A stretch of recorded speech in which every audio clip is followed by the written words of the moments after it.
वंतारा की बात करते हैं। वंतारा के खिलाफ बोलने वालों को अब सुप्रीम कोर्ट की तरफ से जवाब मिला है। कोर्ट ने वंतारा पर हाथियों के ट्रांसफर को लेकर जनहित याचिका पर कहा कि वंतारा में जानवरों की खरीद बिक्री नियमों के दायरे में हुई।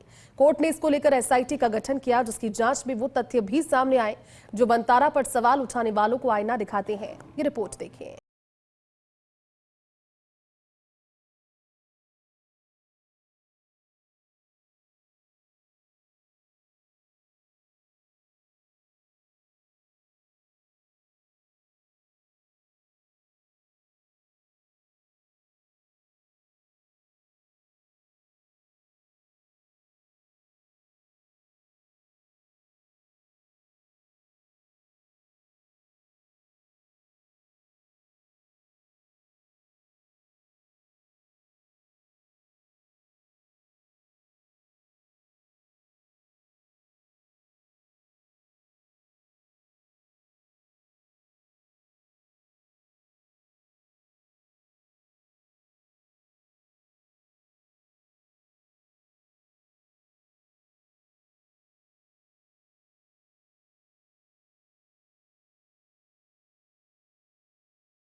एक एसआईटी का गठन किया था।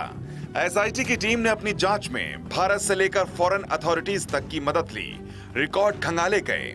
साइट पर इस टीम ने विजिट किया। एफिडेविट्स की जांच की गई, साथ ही एक्सपर्ट से भी बातचीत की। लंबी पड़ताल के बाद एसआईटी ने अपनी रिपोर्ट तैयार की और इस रिपोर्ट में जो तथ्य सामने आए, उन्होंने वंतारा पर आरोप लगाने वाले हर शख्स को मानो आईना दिखाया। रिपोर्ट के मुताबिक वंतारा में किसी तरह के कानून का उल्लंघन नहीं किया गया है। वाइल्ड लाइफ प्रोटेक्शन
का नाम सबसे योग्य और निष्पक्ष जजों में शामिल है, जो हमेशा से पॉलिटिकल प्रेशर से अप्रभावित रहे हैं, जो धारा के विरुद्ध जाने में भी विश्वास रखते हैं, जिन्हें असहमति की सबसे मजबूत ताकत और सहमत लोगों की सबसे मजबूत उम्मीद तक कहा जाता है। सोचिए, जिस टीम में ऐसे पूर्व जज शामिल हों, उसकी रिपोर्ट पर फिर शक किसी को नहीं रह जाता है। और यही वजह है कि सुप्रीम कोर्ट ने एसआईटी की फाइंडिंग को मंजूर किया और केस को बंद कर दिया।